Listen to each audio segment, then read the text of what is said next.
जय हिंद मेरे प्यारे साथियों। आज के इस लेक्चर में हम लोग सेट नंबर तीसरे को देखेंगे, जो कि यह आपका अंत साल पेपर चल रहा है क्लास 10th का मैथमेटिक्स।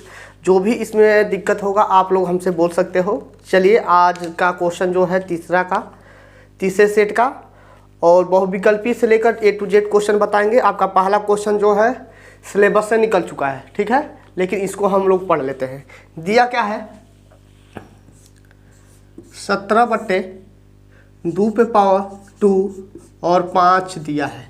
कह रहा है कि बिना भाग किए बताइए दशमलव के कितने स्थान पर जाएगा। यह बिना भाग किए बताना है कि कितने स्थान पर जाएगा। तो जाहिर सी बात है, यहाँ पर 2 है तो यहाँ पर 2 बनाना पड़ेगा, ठीक है। यह रूल कहता है, यहाँ पर कोई अचर पद है, मान लेते हैं यही ले लो। इसका तुलना हम 2 पे पावर m इंटू 5 पे पावर n से करते हैं। इतना याद है कि नहीं याद है, ठीक है। यानी कि घात हमारा बराबर होना चाहिए। तो घात बराबर करने के लिए 17/2 पे पावर 2 है, ठीक है, यह 5 है। घात 5 पे पावर 2 करने के लिए, 5 पे पावर 2 करने के लिए हम क्या करेंगे, 5 से ऊपर और 5 से नीचे गुणा कर देंगे। कोई दिक्कत होगा? मान में दिक्कत नहीं होगा। तो अब हम लोग 17 गुणे 5, 17 गुणे 5, यह हम लोग का लिख सकते हैं 2 पे पावर 2 और यहाँ पर 5 पे पावर 2, ठीक है। और 17 × 5 कितना होता है, 85। इसको हम लोग आंख बंद करके ये भी बोल सकते हैं कि 2 स्थान के बाद होगा। क्यों? क्योंकि घात 2 है, ठीक है। देख लो कैसे। यह हो जाएगा मेरा 2 गुणे 5 पे पावर कितना, 2, ठीक है, 85। यह हो जाएगा 5 दूना 10, 10 पे पावर 2 और 10 पे पावर 2 का मान 100। नीचे 100 से भाग करा रहे हैं तो 2 अंक के बाद, ठीक है, 2 जीरो है ना, तो 2 अंक के बाद दशमलव लगा लेंगे। तो कितने स्थान पर दशमलव आया है, 2 स्थान पर। तो आपका ऑप्शन कितना है, 2। आंसर सही है option number B. Option number B 1 number में था। बहुत ही सरल, ठीक है। बस हमें घात बराबर करना है किसी भी कंडीशन में। यदि यहाँ पर 3 होता, ठीक है, यहाँ पर 3 होता तो हम क्या करते हैं, 25 से गुणा कराते हैं, ठीक है। यानी कि 5 पे पावर 2 से 5 पे पावर 2 से गुणा कराते हैं। बात समझ में आ रहा है कि नहीं आ रहा है? यदि यहाँ पर 3 होता तब, ठीक है। यदि यही क्वेश्चन यहाँ पर 3 होता तो हम क्या करते, 2 से, ठीक है, 2 पे पावर 3 से गुणा कराते हैं। समझ में आ रहा है?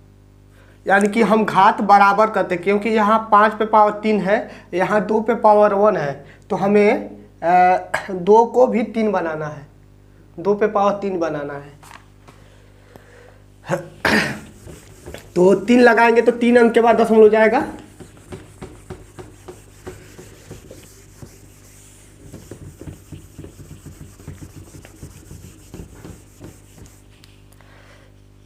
अगला क्वेश्चन है बिंदु -3, 5, -3, 5 वाई अक्ष से दूरी ज्ञात कीजिए।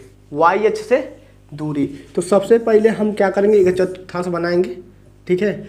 अब क्या बोला है, -3, 1 2 3, -3 -2 -1, इधर 1 होता है, 2 3 1 2 3, समान दूरी पर 1 2 3। अब कह रहा है वाई अक्ष से, वाई अक्ष यह है, ठीक है, वाई अक्ष यही तो है, यह वाई हो गया, यह एक्स हो गया। तो वाई अक्ष से दूरी पूछा है, तो वाई अक्ष से दूरी कितना है, -3, तो 3 हो जाएगा, -3 आंसर, ठीक है। तो ऑप्शन नंबर ए सही है। समझ में आया खुशी?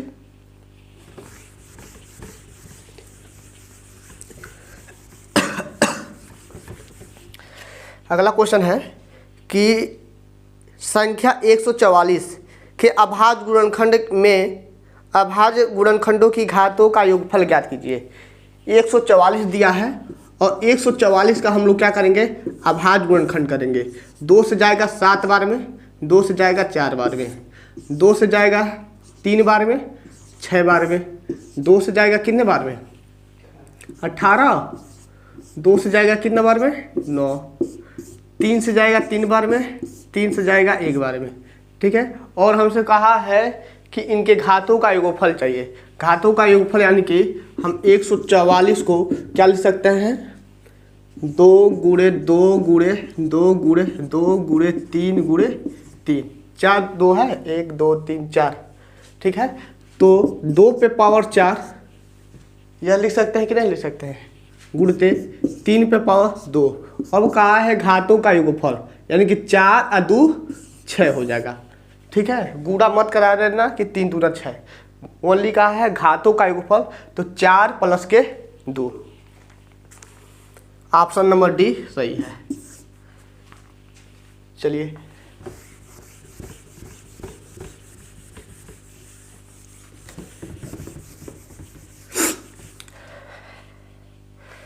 अगला क्वेश्चन है, दिया है चौथा, दिया है लसा दिया है 132 कामा 288 का लौसत दिया है।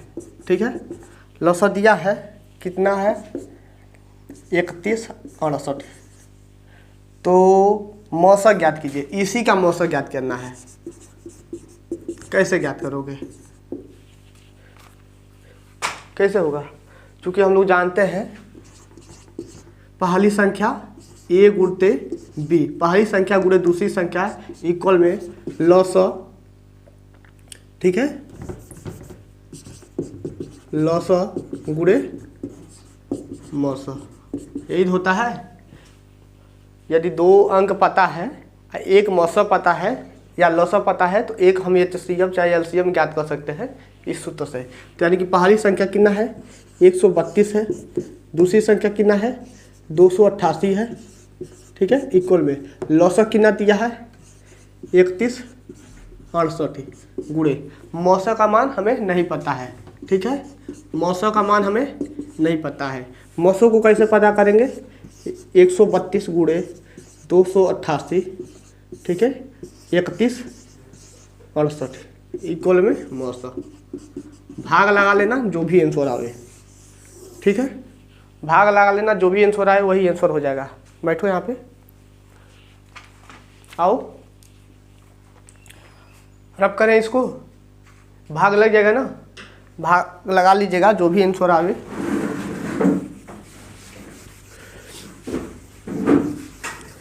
यदि 2 नंबर पता है और एक एलसीएम चाहे एचसीएफ पता है तो हम इसका प्रयोग करके लगा लेते हैं। ठीक है, एचसीएफ और एलसीएम पता है और एक नंबर पता है तो दूसरा नंबर हम लोग निकाल सकते हैं इसी सूत्र से। यानी कि 3 वैल्यू हमेशा हर एक कंडीशन में 3 वैल्यू दिया रहेगा, एक वैल्यू ज्ञात करना होगा। अगला क्वेश्चन है, यदि द्विघात समीकरण इतना का मूल बराबर हो तो यम का मान ज्ञात कीजिए। द्विघात समीकरण 3x² - के 12x + के यम इक्वल में 0 दिया है और कह रहा है मूल बराबर है। यदि मूल बराबर हो तो धर्मराज, यदि मूल बराबर हो तो क्या होता है d बराबर 0। विविक्तर विधि क्या होता है, d बराबर b² - के 4ac। d का मान 0, b का मान यहाँ से -12 का वर्ग -4, a का मान कितना 3 और c का मान कितना यम। 12 का वर्ग 144 -4 × 12 यम। ठीक है, इस 12 यम को हम इधर लाएंगे तो +12 यम इक्वल में 144। जब भाग लगाएंगे तो कितना बार में जाएगा 12 बार में। यम का मान कितना 12। ऑप्शन नंबर कितना डी। समझ में आया है।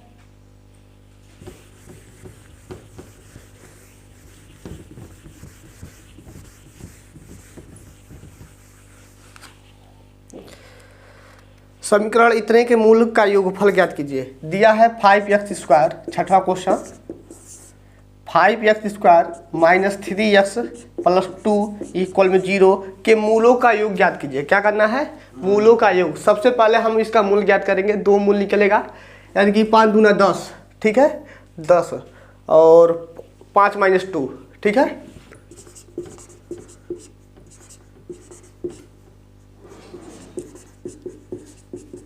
सही है, 5 दूना 10, ठीक है। अब 5 में से 2 जाएगा तो हो जाएगा 3। यहाँ से 5x कॉमन करेंगे, यहाँ पर हो गया 5x कॉमन किए हैं तो यहाँ पर ओनली x बचेगा माइनस के 1, ठीक है। यहाँ से प्लस गलती हो रहा है क्या?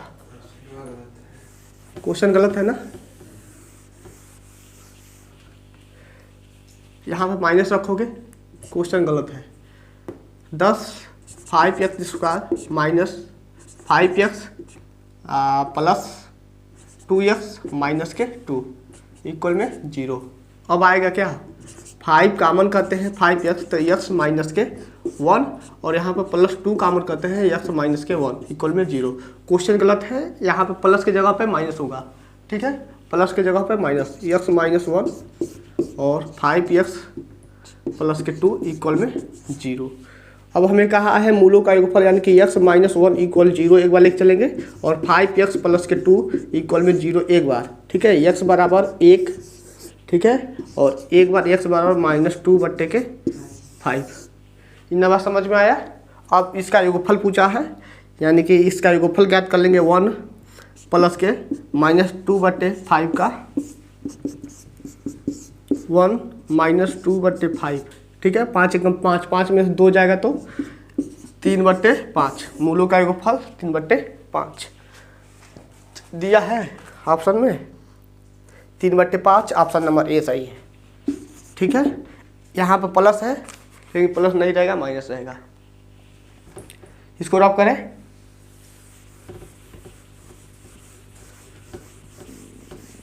समझ में आया धनुराज? अगला क्वेश्चन है युगपत समीकरण इतना और इतना का कोई हल नहीं है तो लैम्डा का मान ज्ञात करना है। दिया है x प्लस के 2y इक्वल में 70, ठीक है, और 2x प्लस के लैम्डा y इक्वल में कितना दिया है? 35 दिया है। कह रहा है कोई हल नहीं है। अब कोई हल के ना का कंडीशन क्या होता है? जब कोई हल नहीं होता है उसका कंडीशन क्या होता है? a1/a2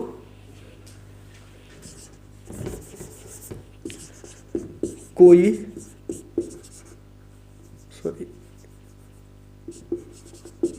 हल नहीं है। जब कोई हल नहीं है तो होता है a1/a2 डज नॉट b1/b2, यही तो होता है कोई हल के लिए। तो a1 का मान कितना है? यहाँ पर 1 है। a2 का मान, इसका गुणांक कितना है? 2 है। डज नॉट b1 का गुणांक कितना है? 2 है। b2 का गुणांक कितना है? लैम्डा है। अब हमें लैम्डा का मान ज्ञात करना है, यानी कि lambda does not equal to 4। लैम्डा का मान कितना आएगा? 4। ऑप्शन में दिया है, ऑप्शन नंबर डी सही है, ठीक है। ऑप्शन नंबर डी समझ में आया है? जब कोई हल नहीं है तो इसका समीकरण होता है, ठीक है। 3 समीकरण होता है। एक होता है a1/a2 बराबर b1/b2 बराबर c1/c2। एक होता है a1/a2 बराबर b1/b2 डज नॉट c1/c2। तो इसके लिए अद्वितीय हल है और यह अनेक हल है, अनेक हल है ना।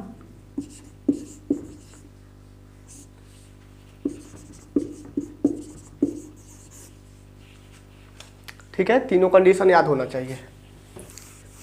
1 नंबर में पूछता है इस पर, सूत्र में तुमको पूछ लेगा ये वाला।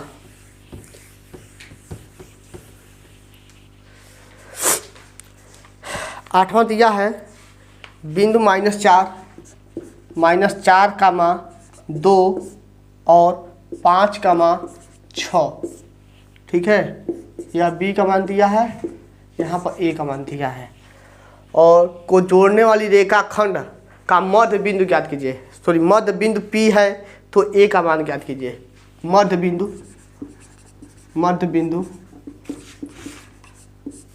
P इक्वल में दिया है A/8 कामा के 4। मध्य बिंदु दिया है तो मध्य बिंदु का निर्देशांक क्या होता है? मध्य बिंदु का निर्देशांक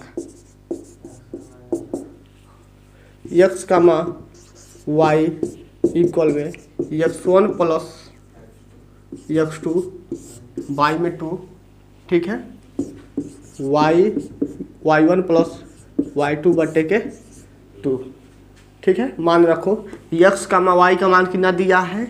A/8 कामा के 4, ठीक है, इक्वल में x1 का मान कितना दिया है? -4, x2 का मान कितना दिया है? +5 बटे में 2, और y1 का मान कितना दिया है? 2 + 6 बटे में 2। देखो यहाँ से हमें किसका मान ज्ञात करना है? A का मान ज्ञात करना है। यहाँ पर B होता, सपोज करो यहाँ क्या होता? B होता, तो हम B का भी मान ज्ञात करते, ठीक है। यहाँ क्या है आपका 4 है, पहले इतना समझ लो। तो इसका x का तुलना x के साथ करेंगे। यह आपका x है ना, x है ना, तो x का तुलना हम x के साथ कर लेंगे, यानी कि 8 में 8 इक्वल में कितना? 1/2, तो कितना निकल जाएगा इसका? A बराबर 4। अरे यह भाग में है, इधर जाएगा तो गुणा होगा, 8/2 4 हो जाएगा। यदि यहाँ पर सपोज करो 4 के जगह पे तो हमें कुछ और होता है, कोई और नंबर ABCD होता है, यहाँ पर मान लेते हैं क्या होता है? B होता है। तो इसका तुलना हम लोग इसके साथ करते हैं, ठीक है। तो 6 2 8, 8 का 4, B बराबर भी 4 हो जाता है। समझ में आया कि नहीं आया? यदि होता तो, लेकिन हमें यहाँ पर 4 दे दिया है। रब करें,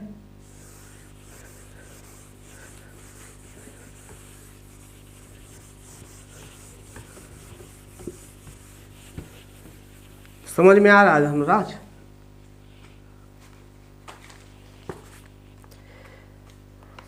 नौवां नंबर क्वेश्चन छोड़ो, यह त्रिभुज से है, ठीक है।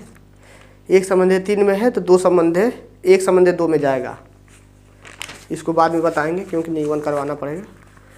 अगला क्वेश्चन दिया है त्रिभुज ABCD में यदि AB बराबर इतना और AB बराबर दिया है, लिख देते हैं AB बराबर 6√3 सेंटीमीटर और AC बराबर 12 सेंटीमीटर और BC बराबर 6 सेंटीमीटर। तो कोण B की माप होगी, कोण B बराबर क्या होगा, ठीक है। तो चूंकि हम लोग जानते हैं पाइथागोरस प्रमेय क्या कहता है कि दो छोटी भुजा के वर्गों का योग यदि बड़ी भुजा के वर्ग के बराबर है तो वह मेरा क्या होता है? समकोण त्रिभुज होता है। यानी कि दो छोटी भुजा कौन सा है? यही दोनों तो है। अरे 12 से 6 और 6√3 कम है कि नहीं है? तो दो छोटी भुजा का वर्ग यानी कि 6 का वर्ग और प्लस 6√3 का वर्ग, ठीक है। यह किसके बराबर होगा? 12 के वर्ग के योग के बराबर है। तो हम क्या कर सकते हैं? यह समकोण त्रिभुज है। 6 का वर्ग 36, 6 का वर्ग 36 और 3 का वर्ग √3 का वर्ग 1 3, ठीक है, 144।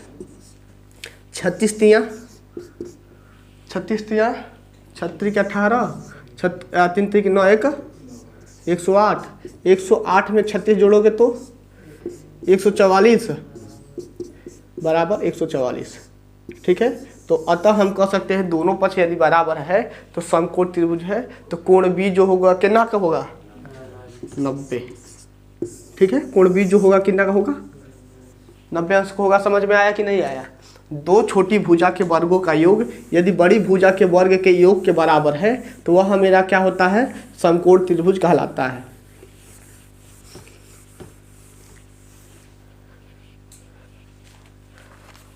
अगला क्वेश्चन दिया है दो समरूप त्रिभुज का क्षेत्रफलों का अनुपात इतना है तो संगत भुजाओं का अनुपात ज्ञात कीजिए। तो चूंकि हम लोग जानते हैं, क्या जानते हो? क्षेत्रफलों का अनुपात, दो त्रिभुज के क्षेत्रफलों का अनुपात दे दिया है ना, तो लिखेंगे माना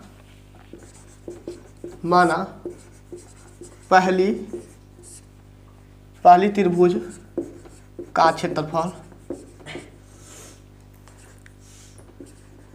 क्षेत्रफल बटे में दूसरी त्रिभुज का क्षेत्रफल इक्वल में पहली भुजा का वर्ग, पहली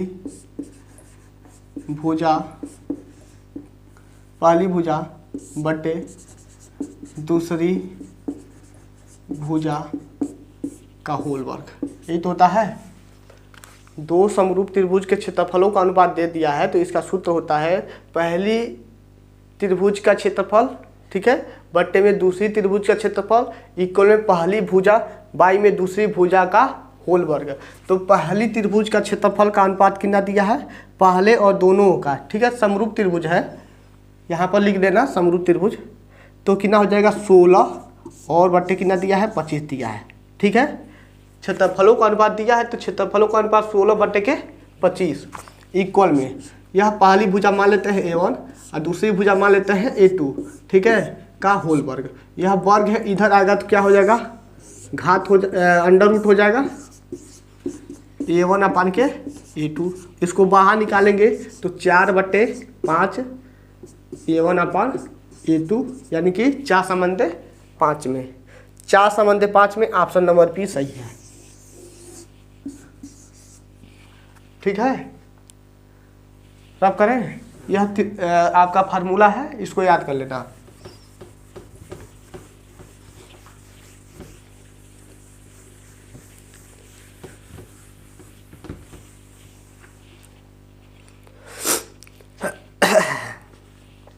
अगला है 12 नंबर क्वेश्चन, बहुत ही शानदार। क्या दिया है, ऐसे त्रिभुज दे दिया है, पहले त्रिभुज बना लो, यहाँ से लंबवत है, ठीक है, BDCA 3 centimetre, 2 centimetre, 4 centimetre, 6 centimetre. कह रहा है कि कोण BAD और कोण CAD का अनुपात क्या होगा। तो क्या करोगे, हमें कोण इसका पूछा है और फिर से कोण इसका पूछा है। कुछ समझ आ रहा है क्या करना है, कुछ समझ में आ रहा है कि नहीं आ रहा है। कोण BAD, ठीक है, यानी कि कोण D जो है हमारा समकोण है, 90 इधर भी बनेगा, 90 इधर भी बनेगा। क्यों 90 इधर बनेगा, क्योंकि लंबवत डाले हैं, ठीक है।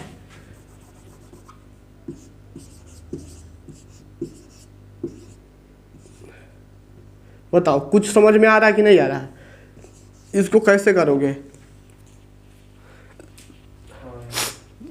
इसको कैसे करोगे विपिन, खुशी, कैसे होगा तुमको पता है, इसको कैसे लगाओगे।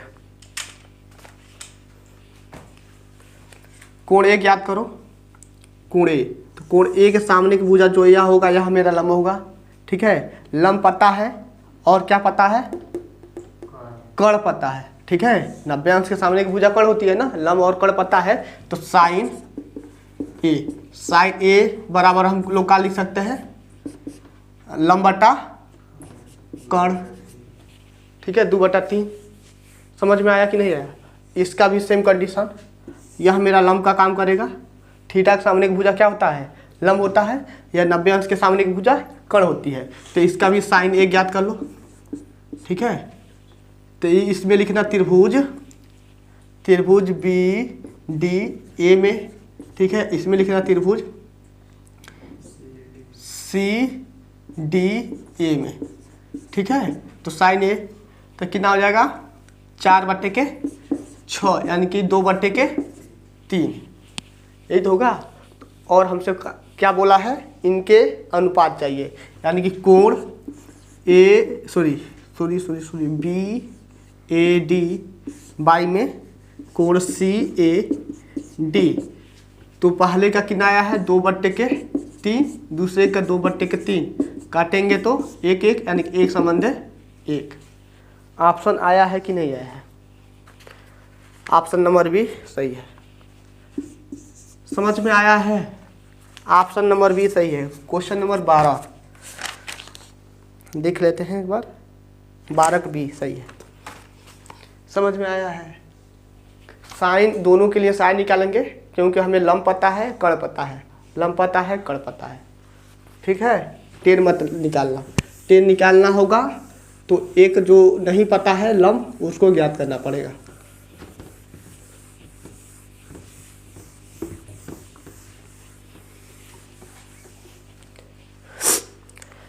अगला क्वेश्चन क्या है गया? हाँ, दिया है, इसको तो आंखों में लगा लोगे लेकिन निकल भी गया है। दिया है साइन 31 बट्टे के कास कितना 59 दे दिया है और कह रहा है मान ज्ञात कीजिए। तो इसका आंख बंद करके एक लगा देना। ठीक है, एक लग जाएगा ना, ज्ञात कर लेना। इसका एक होगा। इसको कैसे लगाओगे? इसको तोड़ोगे, साइन 90 माइनस 59 बट्टे में इसको रहने दो। ठीक है, किसी एक को चेंज करेंगे इन दोनों में से। ठीक है, इन दोनों में से किसी एक ही को चेंज करेंगे तो कितना हो जाएगा? Cos sine 90 minus theta cos theta, cos 59 बट्टे में कास 59 काटेंगे तो एक के बराबर हो जाएगा।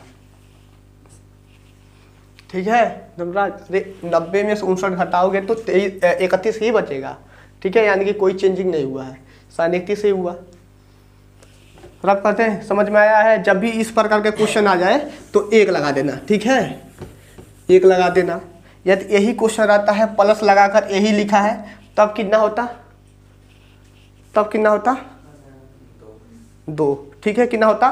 2। अरे यहाँ से एक प्लस, यानी कि इसके मतलब ये जो यह है वही यहाँ पर भी है तो इसका एक, तो कितना हो जाएगा? 2 हो जाएगा। 3 होता तो 3 हो जाता। ठीक है, यहाँ पर माइनस 1 होता तब, 1 मिनट, माइनस वही चीज़ रहता तब तो क्या होता? इसका आंसर 1 हो जाएगा क्योंकि यहाँ से 2 और 2 में से 1 घटा देंगे। समझ में आया? यह निकल चुका है फिर भी बता दिए हैं, जब आएगा तो लगा लेना। 1 आएगा हमेशा है। यह 14 नंबर क्वेश्चन जो है अनुमान कोण के बारे में पूछ रहा है। कोण ए और पी से देखने पर अनुमान कोण की माप ज्ञात कीजिए। बिंदुओं ए और पी से देखने पर, बिंदु ओ से बिंदु पी और ए से देखने पर अनुमान कोण 45 और 30। 14 नंबर क्वेश्चन और 9 नंबर क्वेश्चन, 9 और 14 बाकी है। ठीक है, इसको बाद में बता देंगे आगे। दिया है यदि एक वृत्त का परिधि और क्षेत्रफल संख्यात्मक रूप से बराबर है, ठीक है, यानी कि समान है, तो वृत्त की त्रिज्या ज्ञात कीजिए। क्या बोला है कि वृत्त का जो परिधि है और क्षेत्रफल है। ठीक है, वृत्त का परिधि, वृत्त का परिधि और क्या? क्षेत्रफल।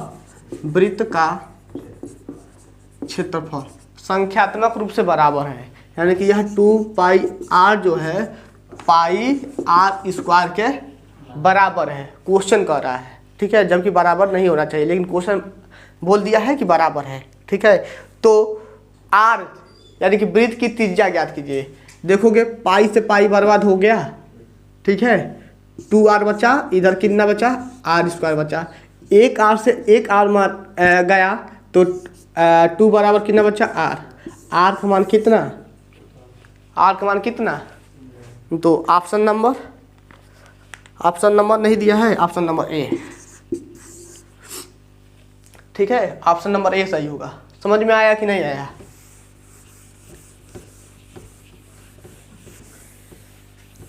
नौ और 14 बाकी है। और अगला क्वेश्चन है, एक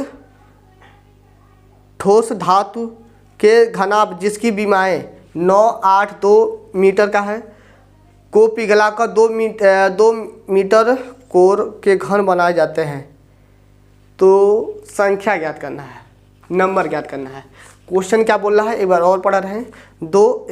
एक ठोस धातु, ठीक है, एक ठोस धातु है, ठोस धातु के घनाभ दे दिया है, ठीक है। घनाभ की विमाएँ जो हैं, घनाभ दे दिया है, इसकी विमाएँ कितना है, यल बराबर 9 मीटर, बी बराबर 8 मीटर, और यल बी और क्या होता है, यच ऊंचाई, यच बराबर कितना 2 मीटर दे दिया है। और कह रहा है इसको पिघलाकर, ठीक है, 2 मीटर के घन बनाए जाते हैं, यानी कि इसको पिघलाएंगे तो क्या निकालोगे बाबू, ठीक है, आयतन निकालोगे। क्यों आयतन निकालोगे, जब भी इसका पिघलाने की बात करें, ठीक है, तो उसका आयतन हमेशा ज्ञात करेंगे, ठीक है। ये अभी इसके बारे में कुछ और समझाते हैं। तो घनाभ का आयतन, घनाभ का आयतन कितना होता है, ठीक है, नहीं पता है, याद कर लेना। घनाभ का आयतन यल बी एच, ठीक है, 9 गुणे 8 गुणे कितने के 2 के, गुणा नहीं कराते हैं, छोड़ देते हैं ऐसे ही, ठीक है। उसके बाद से क्या बोला है, 2 मीटर कोर के घन बनाए जाते हैं, 2 मीटर के घन के कोर बनाए जाते हैं। तो घन का आयतन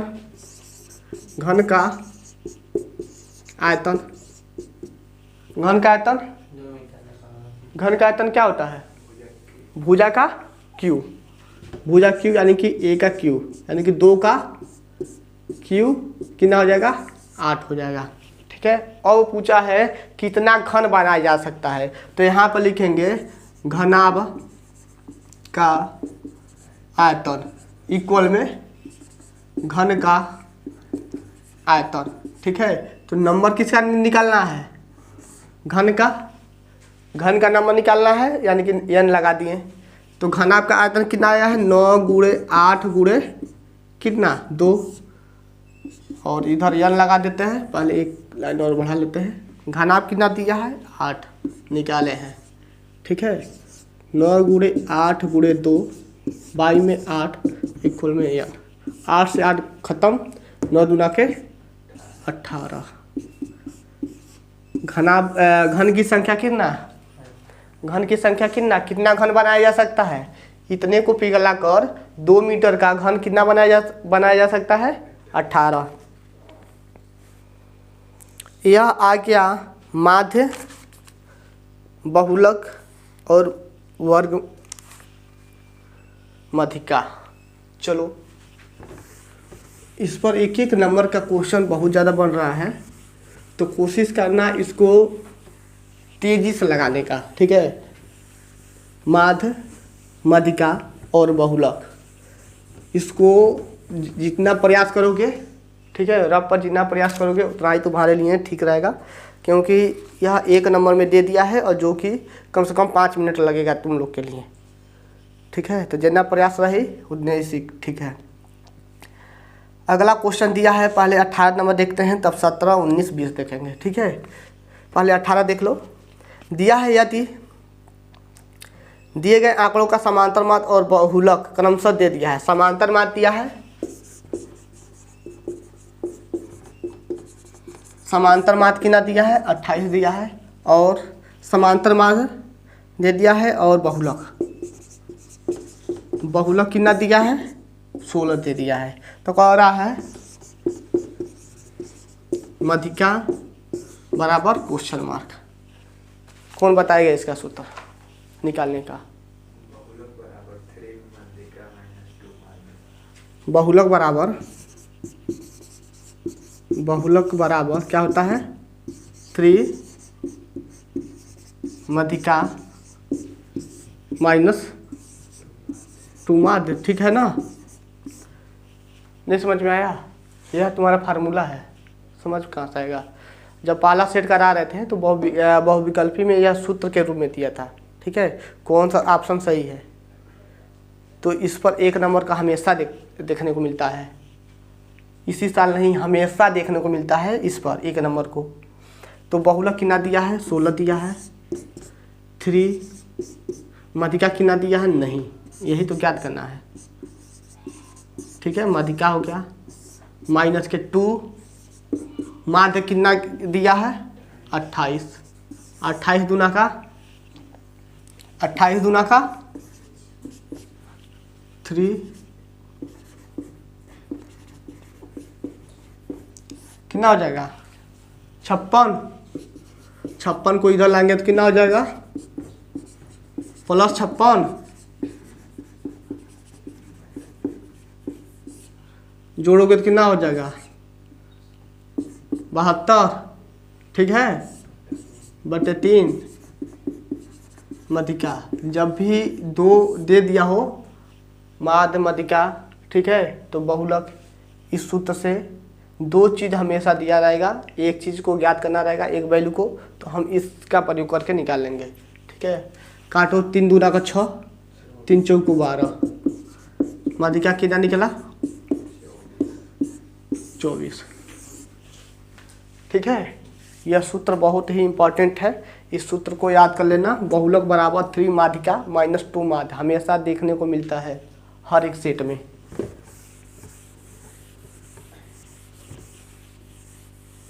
अब मात्र 3 ही क्वेश्चन रह गया है, आपका बहुविकल्पी का टोटल जितना भी क्वेश्चन है समाप्त हो जाएगा। 3 क्वेश्चन है, 3 क्वेश्चन को लगाने का मेन तरीका हम बता दिए थे कि नहीं आ रहा है, ठीक है, नहीं आ रहा है तो इसके लिए हम अलग से वीडियो बनाएंगे, ठीक है। फिलहाल जब तक समय है तब तक देख लो, लाइट नहीं जाती है। वर्ग अंतराल, वर्ग अंतराल दिया है 0 से 10, 10 से 20, 20 से 30, 30 से 40, 40 से 50, ठीक है। जब तक लाइट नहीं जाता है तब तक देख लो। लाइट भी गया, पता था लाइट अब चला जाएगा। चलो आज का सेशन यही समाप्त करते हैं।